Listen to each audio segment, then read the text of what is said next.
Hello, good morning. Today our guest is Professor Azar Gat. Hello, Azar. How are you doing? Thank you. How are you? I'm great. Azar, I read your book, War in Human Civilization, over 600 pages. All of it. Footnotes, It's everything, Azar. heroic effort on your part. Yes, and I enjoyed it. I thoroughly enjoyed it. I love the part on M.G. Meggett, the scholar who researched hunter-gatherers in Australia. Yeah. I really enjoyed it. And I also like that the scope is broad. They're actually tracing the evolution of Western history and civilization, not just the evolution of war. Yes. You even critique the dependency school, arguing that the rise of Europe is a consequence of colonialism. True. Yeah, I pay attention when I read books, but we're going to hit the ground running. And this is the first question. Azar, is war innate? Innate? Yes, you have been posed this question on a number of occasions. People believe because they see that that war is so much around us, they tend to believe that war is inevitable because it's in human nature. And I think this is wrong. The idea that war is in human nature as a primary drive, something like, say, the desire for the drive for sexual gratification or for food, is wrong. We see that there is a great difference among societies in the level of belligerency. Some societies do not fight, have not fought at all for centuries, like the Swiss, like the Swedes. But try to deny them of food or try to deny them of sex, and the reaction will be quite predictable. And in the West also, we live in mostly in, I'm from Israel, but in Europe and the North America, they live for their entire lives without, most of the people without being engaged in violence. So the idea that violence is a primary drive is wrong. What is true, what is innate, is the ability to fight. Now, humans have three basic behavioral capabilities or strategies. One of them is peaceful cooperation. The second one is peaceful competition. And the third one is violence. Now, all of these capacities are innate, but as a means, not as some kind of primary drive. And people choose, they assess, obviously, intuitively and automatically, they assess which of these strategies will be more fruitful in a given situation, and they choose. So this is the reason why in lawless societies, people would more opt for the violent option. This is why some societies are so much more violent than others. But in other societies where peaceful strategies are more fruitful, people will opt for these strategies. So what we have today in the world is parts of the world that see practically no war at all. This is Western Europe and North America, I mean, among these societies and even within them. Whereas other parts of the world are very belligerent. And we'll, later, if you wish, we'll discuss what the source of this difference is. All right. Now, Azar, is the myth of the noble savage true? In your review of a number of books on war, you make reference to the Inuit of Arctic Canada. Tell us a little about violence in hunter-gatherer societies. So there was and there is a great deal of controversy over this because there have been two major positions about this. One is two of them were initially expressed by two classical philosophers. One of these positions was expressed by Thomas Hobbes. He lived in England in the middle of the 17th century. And according to him, the human the state of nature, that is before humans adopted agriculture and then they created states, the human state of nature was extremely violent. And the reason for this was that there was no central authority that could impose peace. So every quarrel among the people turned violent or had the potential of turning violent. The opposite position was expressed exactly a century later by another well-known philosopher. This is Jean-Jacques Rousseau. And his belief was that before agriculture and the state, in the human state of nature, people lived in harmony and peace. And the reason was that they were scattered over large territories. They had direct access to nature and could satisfy all their needs this way. And in the absence of agriculture, there was also no private property. So there was basically nothing to fight over. So we have here two contrasting, diametrically opposed descriptions of the state of nature.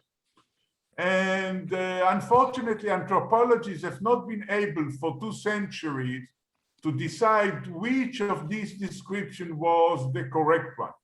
And the reason for this is that hunter-gatherers, before agriculture, people lived by hunting and gathering. So hunter-gatherers that could be observed in some corner of the world had been in touch with agriculturalists and with states.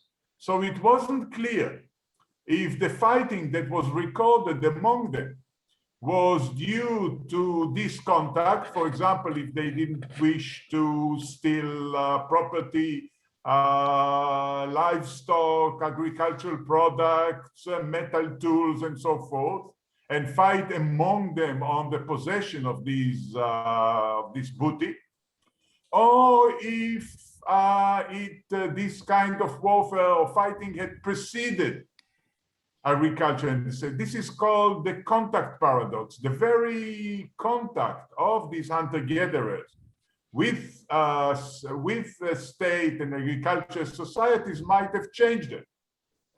How do we know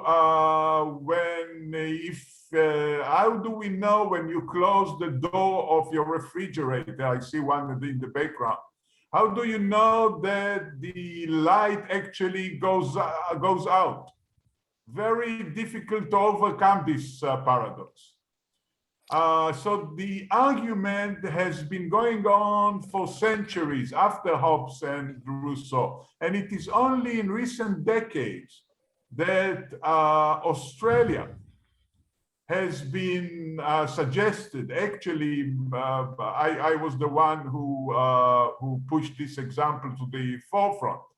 As a way to resolve the rhythm. And the reason for this is that Australia, until it was reached by the Europeans in the late 18th century, included only hunter-gatherers. There was no agriculturalists, no states in Australia. All of the natives, some 300 tribes, were hunter-gatherers. And when the Europeans arrived, and what the Europeans, the arriving Europeans, what they were able to observe that in all parts of this vast continent, uncontaminated with contact with states and agriculture, in the temperate south, in the subtropical north, in the desert, in the arid center, in all parts, warfare was rife and bloody. So when we look at the example, at the observation from Australia and also from other places, what we see is that basically Hobbes was right, that some 25% of the men in these societies found violent death, some 15% of the population, and that all the rest of the men were covered with scars. So these were very violent societies, and violent mortality rate was higher than in most state, overwhelming majority of state society. So basically, Hobbes was right and Rousseau was wrong about the human state of nature. Yes, Azar. And another pertinent point is that in these societies, men are more violent than women. Based on your survey of the data, do we know the exact reasons for the propensity of men to commit more violent atrocities in comparison to women?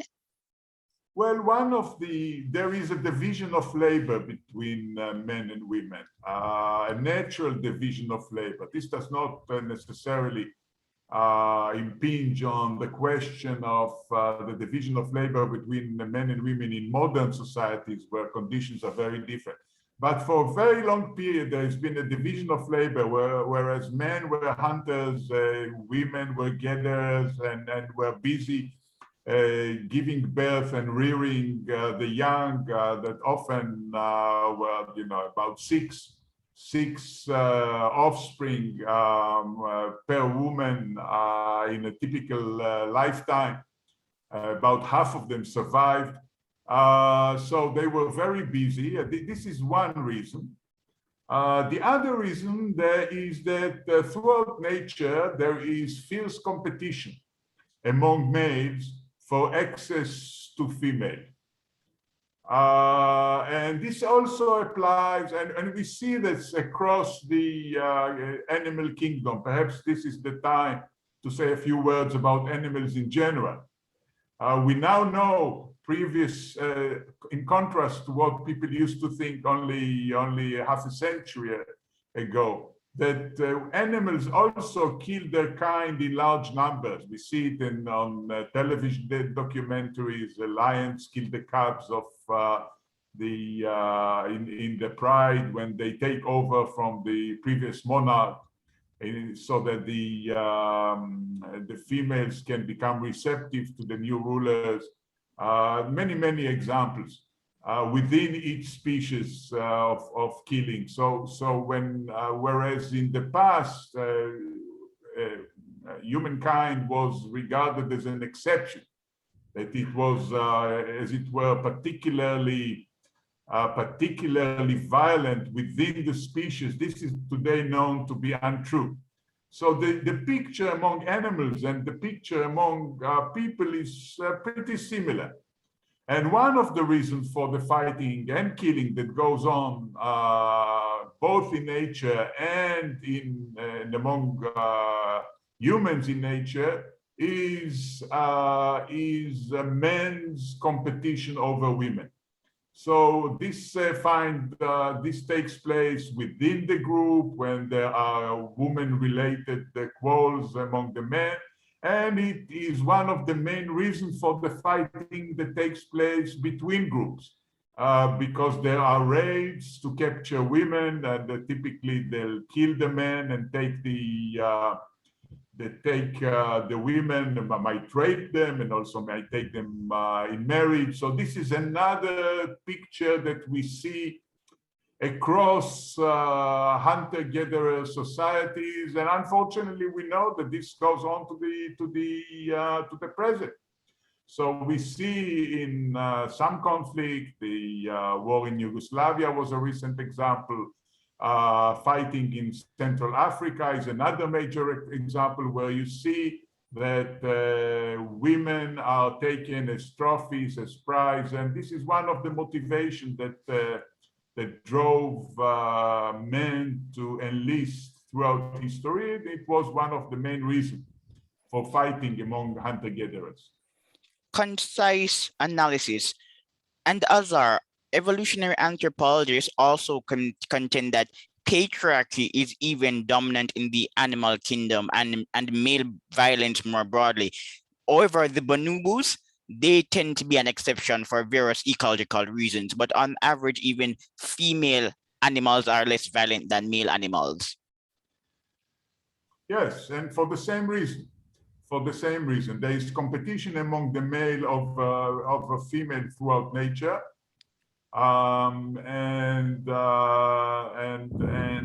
this is across nature. In many species, one of the most common causes of fighting within the species. Azar, in reading the articles of people. May I just add one point? In all recorded, in all documented societies, no matter what the level of violence within them is, and there are huge differences between societies in the level of violence. So, for example, in Detroit, the rate of killing is 35 times the rate of killing in London. It's a huge difference. No matter what the rate of killing is, it's across societies, men are responsible for about 90% of the killings and more. So only a small minority of the killing is being conducted by women. The overwhelming percentage, 90% and more, is carried out by men. And furthermore, even in contemporary societies, on average, violent men are more reproductive. Men are what? They're more likely to impregnate women. They're more reproductive. Violent men? Yes, I've seen the data, even in contemporary societies. I'm not sure that this is true even in contemporary societies. I've read that in reputable sources before. Okay, I'm not that sure, but all right. Yeah, well, this is a bit tangential, but even today, evolutionary anthropologists and social psychologists still argue, why do women like aggressive men? So it's still a debatable issue. The extent to which we have deviated from our evolutionary past. Well, women prefer charismatic, decisive, successful men, social leaders. They prefer them because, as you said, in our evolutionary past, this meant that these men were likely, also today, to be more successful and therefore would be able to defend and provide for defend the woman and their shared children, and also provide for them. So we have these asymmetries in the criteria for selecting mates. So I'm not sure that aggressiveness per se is preferred by women, but since sometimes it correlates with leadership, with charisma, with political skills in the group, so this may give us a clue why this association may or may not exist. Yes, and this is more so for crime-ridden countries, because those women would have a greater incentive to demand protection from men. I've also seen data on this issue, but back to the broader question of war in human civilization. Reading writers like yourself, I get the impression that in the past, some hunter-gatherer societies that were relatively affluent, they still wage wars. So is there a clear link between affluence and peace? not so much among hunter-gatherers, because we'll see that in modern societies there certainly is, but not so much among hunter-gatherers. And the reason is first that affluence in pre-modern societies was a relative proposition, because once they lived in affluent environments, demographic growth was likely to be very rapid. So the ecological niche would be filled with new people and new mouths to feed. This was precisely the situation described by Thomas Malthus 2 centuries ago. He said that the tragic fate of human societies was always to live on the verge of hunger, because affluence would automatically bring about demographic growth that would offset the temporary affluence that might occur. Also, there was strong competition, even in affluent places, with neighbors who would want to displace you and take over this affluent environment.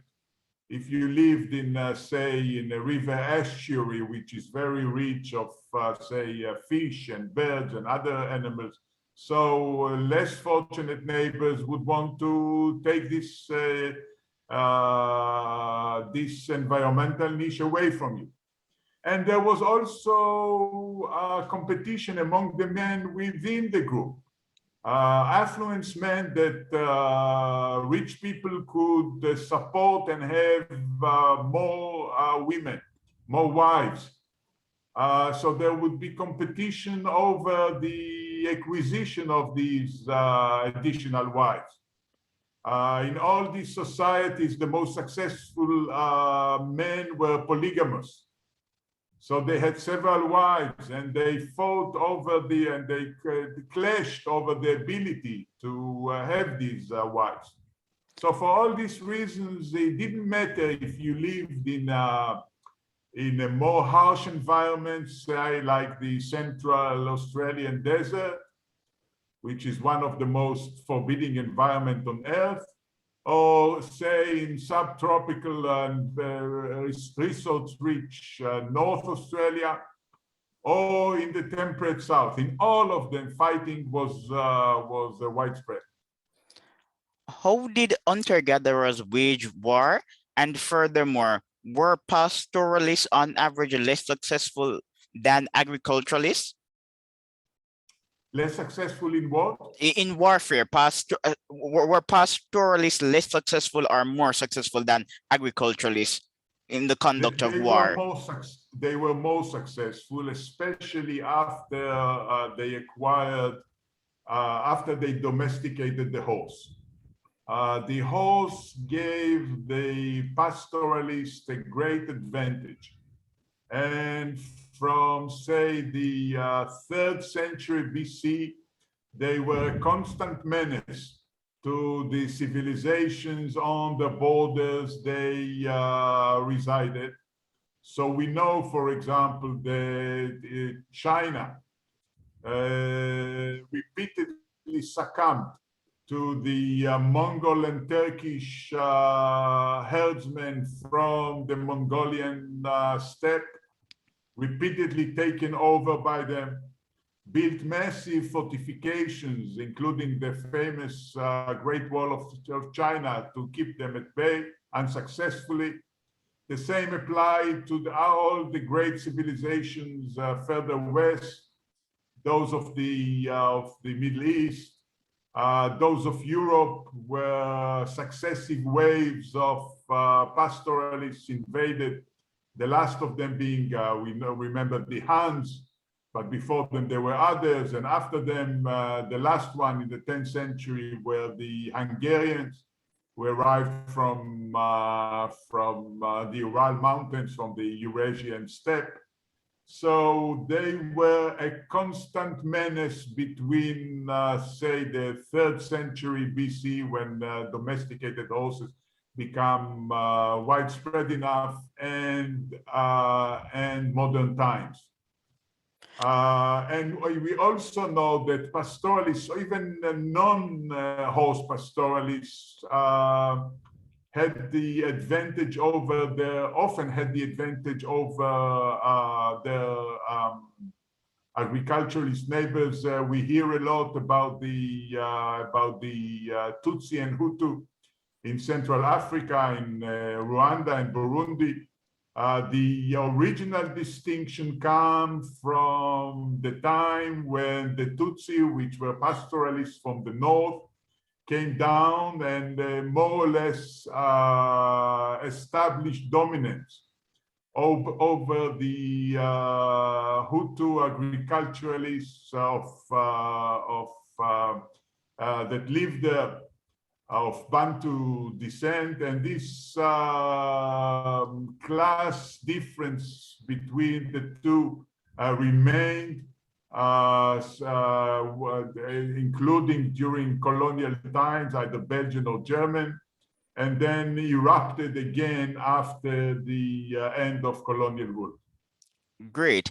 And my earlier question was stated like this: how did hunter-gatherers conduct warfare? What technologies were used in battle? So what they used was stone weapons. The same weapons they used also for hunting, basically. That is spears and axes, and later also bows and arrows. What they also used for warfare and they did not use for hunting was obviously shields. We see, for example, throughout Australia that the Aborigines, the natives of Australia, carried shields. Now, this obviously belies the idea that they had been peaceful, because you cannot explain the presence of shields as hunting implements. Spears, boomerangs could be used, and often were used, for the hunting of kangaroos. But shields were a particular weapon of war, a defensive weapon of war, and they carried it even though the shields were bulky, and the Aborigines were often nomadic. So it wasn't very convenient to carry them around. Still, they were widely in use because of the prevalence of fighting among and between these societies. Azar, did technology always confer an advantage in warfare?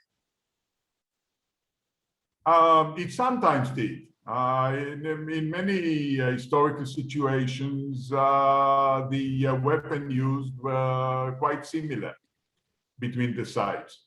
So obviously other factors carried more weight, that is numbers and morale and discipline and other organization and other things.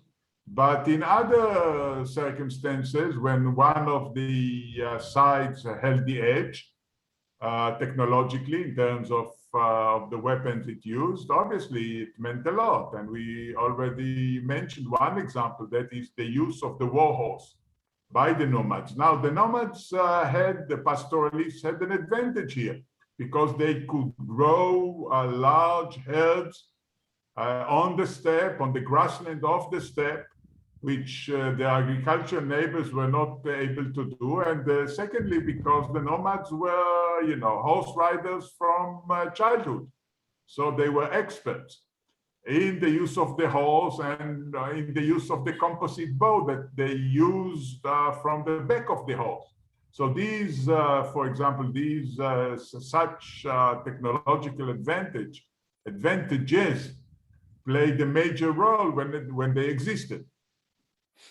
Perfect. So, for example, the Asante Empire in Africa and also Ethiopia, those two, well, I won't call Asante a state, but those two territories were adept at appropriating Western technology. So, for example, it was no surprise that Ethiopia triumphed at the Battle of Adwa, and furthermore, the Italian army was not the best at the time. The soldiers who went were not at the top of their game. So there are many examples of technology giving groups an edge in warfare. But I also agree with you that organization is important and the morale of the various groups. So for example, intelligence. I'm doing research to ascertain the link between intelligence and outcomes in human warfare. So far, I am not getting clear-cut data.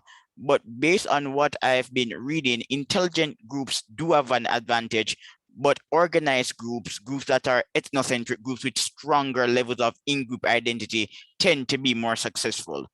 Is this what you have discovered in your own research? If you're interested in looking at the topic from this angle?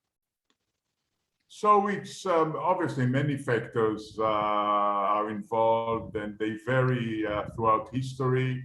So I would have to look at to focus more on particular times, I think, and particular condition in order to issue judgment on this or that factor. And then there's also the issue of the dysgenic or eugenic effect of war, and the studies are also inconclusive. Some argue that wars do select for in-group pro-sociality and innovation. So for example, in order to win a war, the in-group must compete more effectively. Hence they only have a reason to trust each other. So in this sense, wars can boost pro-group sociality because to win the war, we need to be united. Furthermore, technologies are crucial to success in warfare, and as such, indirectly, warfare may select for innovation and R&D. So is this an is I'm just asking these questions because they're under studied, and I would like to know if you're interested in looking at the issue from this I vantage think point. I think both claims are correct. The first, obviously, is concerns biological evolution, and this argument has already been expressed by Darwin, who suggested that once group cooperation was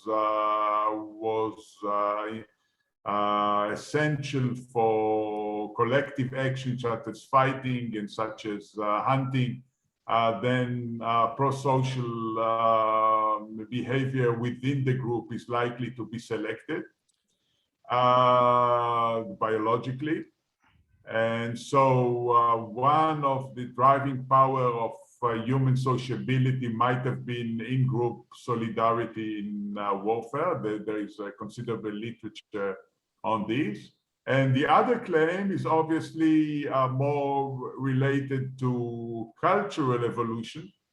That is, it's true that in some respect, innovation, at least from a certain period, innovation would be conducive, among other things, to military success, also to economic success. Obviously, the two are related, especially in modern times, when increasing wealth also translated into more effective and more numerous weapons. And the wars may also produce a dysgenic effect since more intelligent people are sent to fight wars.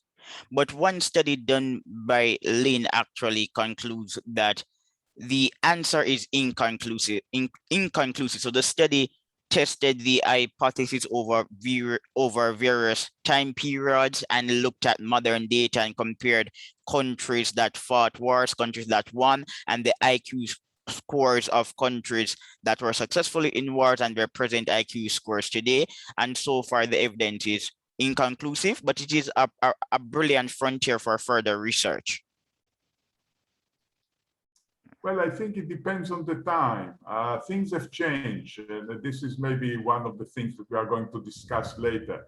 Modernity has changed the calculus of war, and for this reason has introduced great changes. So it would be misleading to lump all wars and all countries of all times together and try to infer some cross-historical conclusion from that. The logic of war, say for ancient Assyria or ancient Rome, is very different from the logic of war of modern societies. All right, so we're going to get into this topic soon, but quick point, and I guess many of my listeners are just beaming with excitement to hear your response. In Greece, democracies fought wars, and there's a new book out written by Orlando Patterson, and he has a topic on the democratic peace theory. It has been heavily criticized.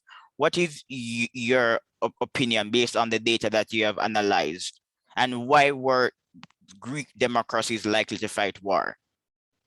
So what we see over the past 2 centuries, and mind you, this is not the case earlier in history, but in the past 2 centuries, democracies have almost never fought each other.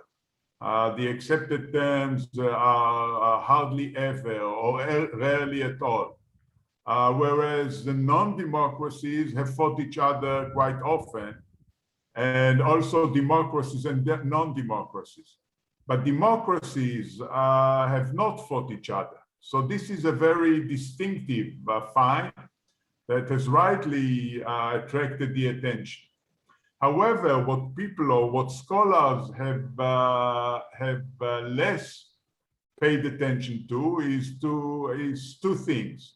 One is the non-democracies have been fighting less, have also been fighting less in the last 2 centuries compared to their behavior before the 19th century. So, for example, in the 19th century, countries like Austria, an empire at the time, the Austrian Empire, the Habsburg Empire, and Prussia, both of them non-democracies, have fought only a third of the war that they had fought earlier in time. So what we see is a decline also in the belligerency of non-democracies. And the other thing that the research on the democratic peace has overlooked, or at least did not provide an explanation to, is the fact, or the convincing explanation, is the fact that pre-modern democracies did fight each other. We see it in ancient Greece, for example, and so forth. So what the missing part in this puzzle, which I try to explain, is yes, the democratic peace is a significant phenomenon over the past 2 centuries, but we need to explain why it was not there before the 19th century. And we need also to explain why there is a decrease in belligerency also among non-democracies. And this is the puzzle that I wanted to explain. Okay, well, remember we were going to talk about the differences in warfare between Asian societies and contemporary societies. So you may go ahead and shed light on this issue. So it's not only ancient, but pre-modern. That is, and the explanation for the puzzle that I've just described is that from the beginning of the 19th century, what we have is is one of the most significant transformation in human history. In human evolution, comparable only to the adoption of agriculture and the rise of states millennia ago. And this transformation is the Industrial Revolution that took place from around 1800. And the effect of the Industrial Revolution on those countries that successfully undertook the revolution has been a tremendous increase in wealth. We said that Malthus around 1800, said that any increase in wealth will be offset by demographic growth. So wealth per capita remained very low, as it is today in many undeveloped countries. That is, say, a few $100s per capita. By contrast, in countries that went through the revolution, wealth per capita increased by between 30 and 50. So, for example, a country like Britain that had a wealth per capita in 1800 of, say, $2,000 in contemporary dollar, in today's dollars, now has 40,000 or 45,000 per capita. So what we see is an exponential growth in wealth. Dozen times modern affluent societies are about 30 or 50 more affluent per capita than non-industrialist societies, whether today or in 1800. And what this meant is that, first of all, that wealth was no longer a finite quantity. Which meant that the only question was how it was to be divided, but rather was a constantly, continuously growing quantity. And this quantity, this growing pie was growing above all through internal investment, from which war was a distraction. So whereas in the Malthusian world before 1800, the pie, the economic pie, was constant. And the only question was who was powerful enough to take more of it. Now the pie was increasingly growing, and it was growing through investment, through economic means, and through trade between developed countries. So the logic of the incentive for war decreased and the incentive for war increased. People mistakenly believe that modern wars are more destructive and more costly than pre-modern wars. This is a mistake. If you want, we'll talk about this in a minute. They are not more costly in terms of human lives compared to the population, in proportion to the population. They are not more costly than they used to be. The difference is actually that peace has become more profitable. The change was on the other side of the equation, on the peace side. And now people are not always aware of this formula, but they sense it nevertheless. So they have become more reluctant to engage in war. If you have everything, let's put it in simple terms. If you have everything, why risk limb and life in military adventures?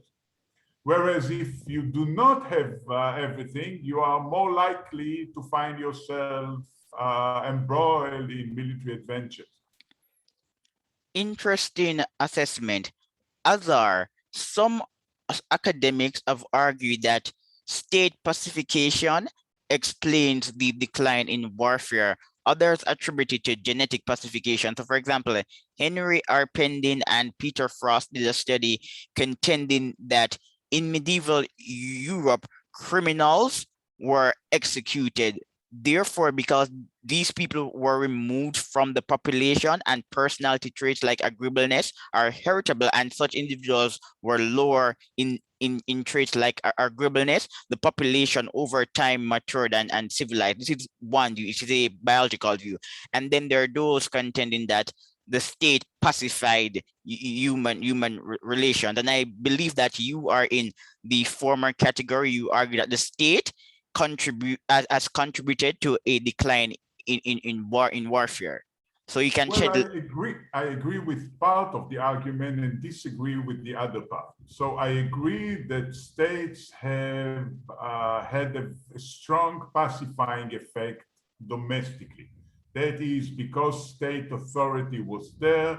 It deter people from taking justice into their own hands. They have sanctions. They also have a legal system that took over from private justice, so people could rely on the law and on police in order to achieve justice when wrong. So, and again, deterrence by the states against violence has been very strong. So violent mortality within states dropped.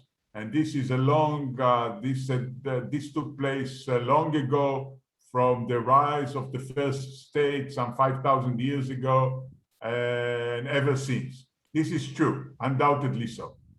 I doubt very much that the process has been genetic. That is, that the selection out of criminals and so forth has changed the genetic composition of the human race. I doubt that very much. And just to demonstrate the point, it's not the case that where states are older. Say in Egypt, Egypt has the longest history of statehood because in Egypt they formed the first state 5,000 years ago.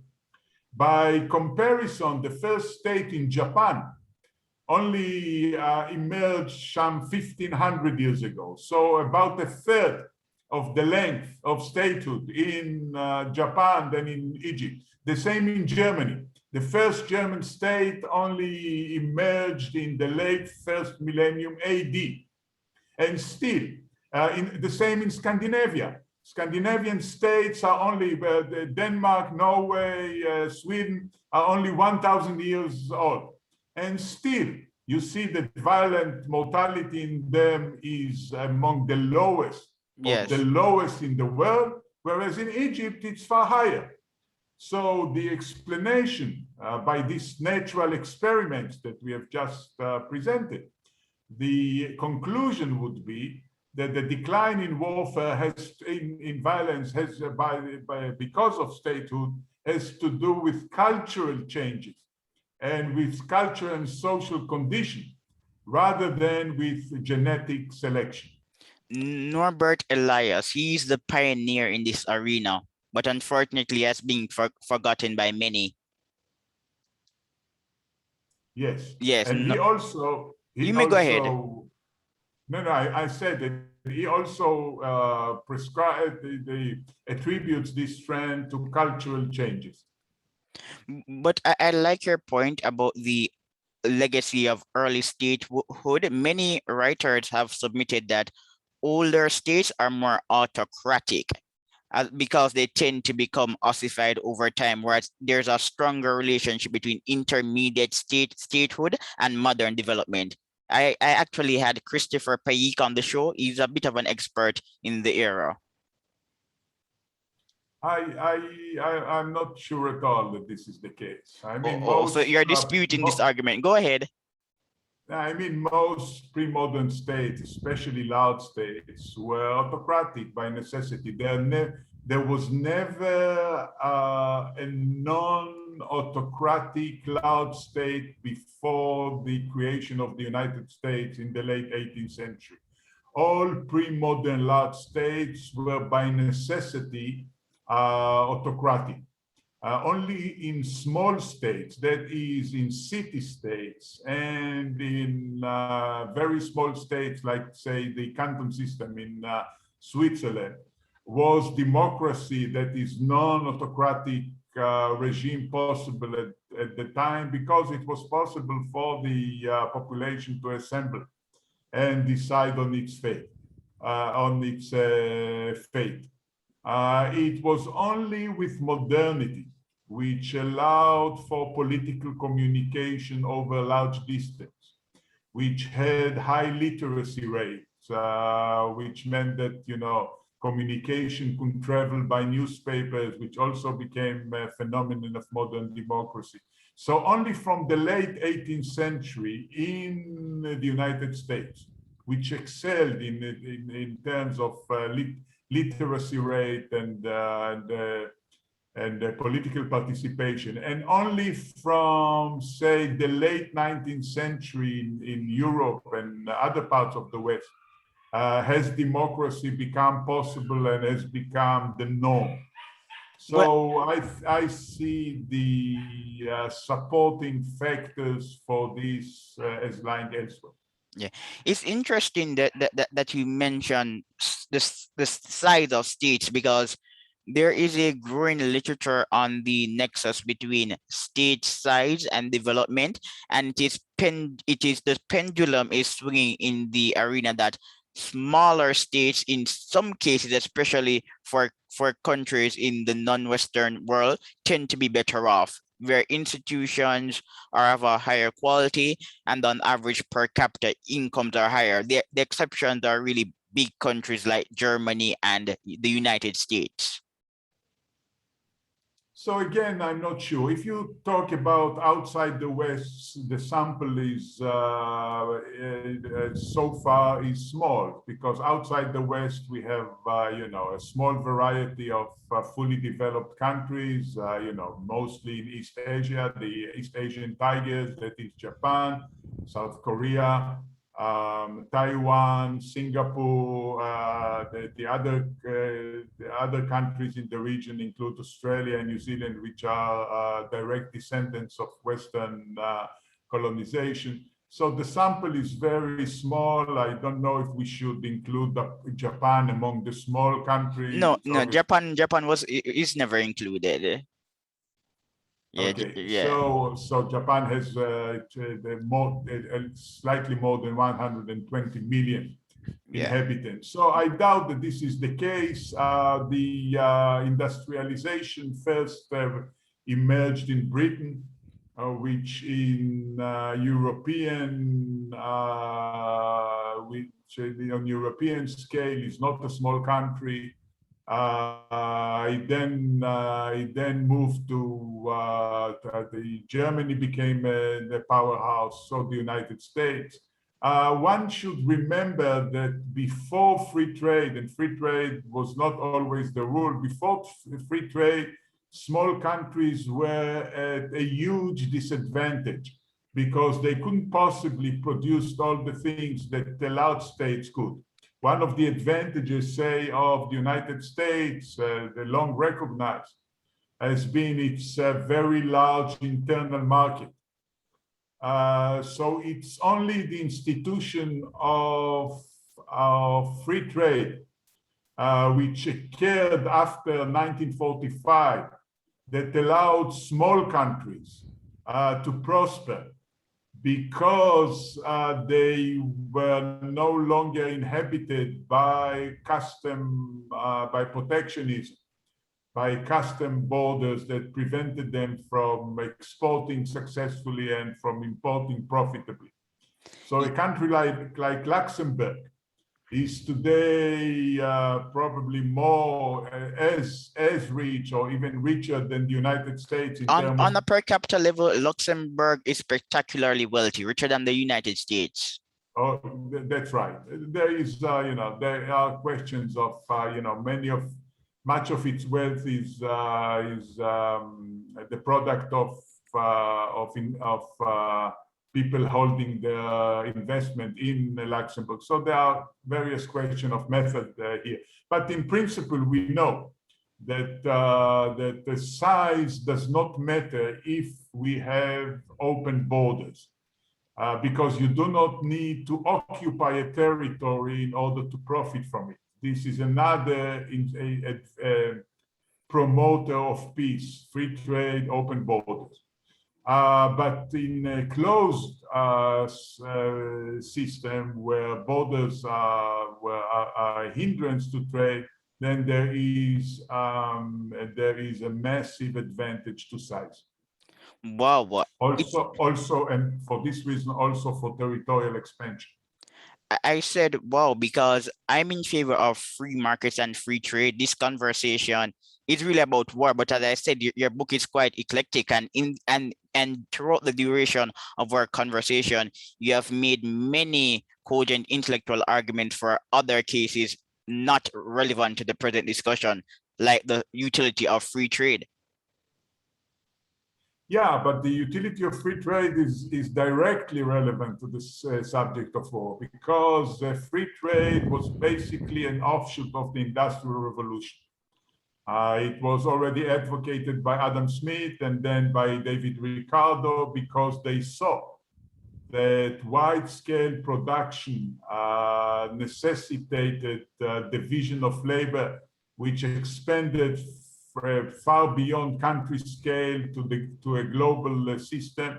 And since they saw the advantages of this global division of labor, and so they advocated free trade and were against all political limitations on free trade across the global system.